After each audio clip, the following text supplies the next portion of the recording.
In November of this year, I came back to my hometown, Zebulon, in Poland County, Kentucky. I came home to write about the deaths of men named Bertram Poole, Lieutenant Martin Wiesner, and especially my friend Jimmy Lee Horn of Nashville, Tennessee. But most of all, I came home to write about something an editor at the Nashville Citizen-Reporter had named the Thomas Berryman number. This book is mostly for my 9-year-old daughter Kat, I think. It's a Sam Peckinpah kind of story. All in all, there are 6 murders in it. It's about a young Texas man who decided to become a professional killer at the age of 18. So far as I can make out, he decided by virtue of executing several beautiful pronghorn antelopes and one Mexican priest. A bishop, actually. Random observation. A story in a Houston paper reports that not less than 5 men in the United States are making over $200,000 a year as independent non-mob assassins. What the hell is the point of view over in Houston, I wondered when I cut out the clipping and folded it for my wallet. Random observation. Very few people have understood the character of men who do evil.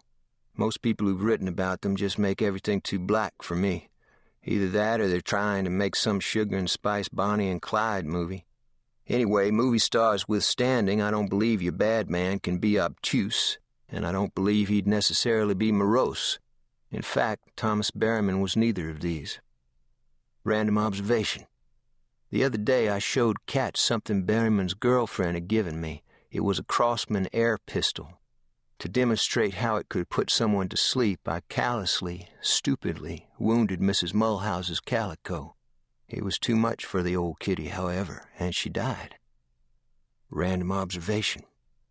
Even Doc Fiddler's Paradise Lounge, one of the top redneck gin mills in the state of Tennessee, has a fresh print of Jimmy Horn over the liquor these days. Horn's strictly moral drama now, and people are partial to moral drama no matter what. One last observation. In 1962, Thomas John Berryman graduated from Plains High School with one of the highest grade point averages ever recorded in Potter County, Texas. Some teachers said he had a photographic memory and he had a measured IQ of 166. A little more digging revealed that he was known as the Pleasure King and nicknamed Pleasure. The women who'd been his girlfriends would only say that he made them feel inferior. Even the ones who'd liked him best never felt totally comfortable with him. Most people around Clyde, Texas, thought he was a successful lawyer in the East now. At first I'd thought someone in the Berryman family started the rumor. Later on I'd learned it had been Berryman himself. Berryman's father was a retired circuit judge. 3 weeks after he learned what his son had done in Tennessee, he died of a cerebrovascular accident.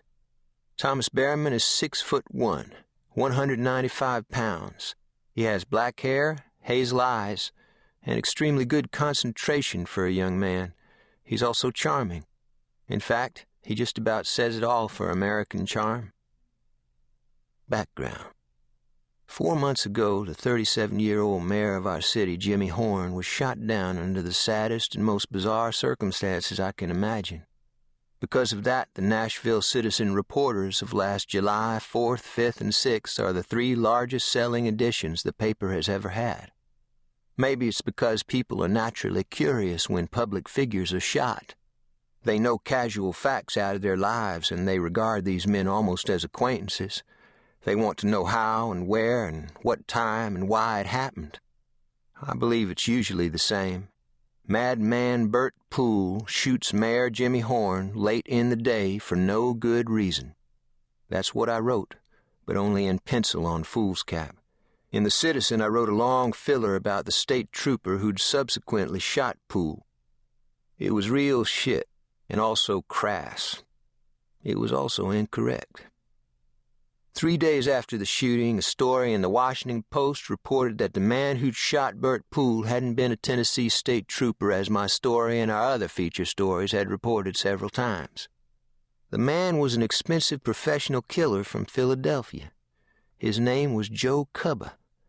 Cubba had been spotted in photographs of the Horn shooting. Then he'd been picked up in Philadelphia. The real Tennessee trooper, Martin Wiesner, was finally found in the trunk of his own squad car. The car had been in a trooper barracks parking lot since July 3rd. Cubba was called an imaginative gunman by the Memphis Times Scimitar. Needless to say, this matter of a professional killer shooting down an assassin confused the hell out of everybody. It also depressed a good number of people, myself included, and it scared a lot of families into locking their doors at night. Coincidentally, during the wake of the Washington Post story, the Citizen reporter received an hour-long phone call from a resident psychiatrist working at a Long Island, New York hospital. The doctor explained to one of our editors how a patient of his had been talking about the Jimmy Horn shooting nearly a week before it happened. He gave out the patient's name as Ben Toy, and he said it was fine if we wanted to send someone around to talk with him. We wanted to send me, and that's how I fit into the story. As a consequence of that decision,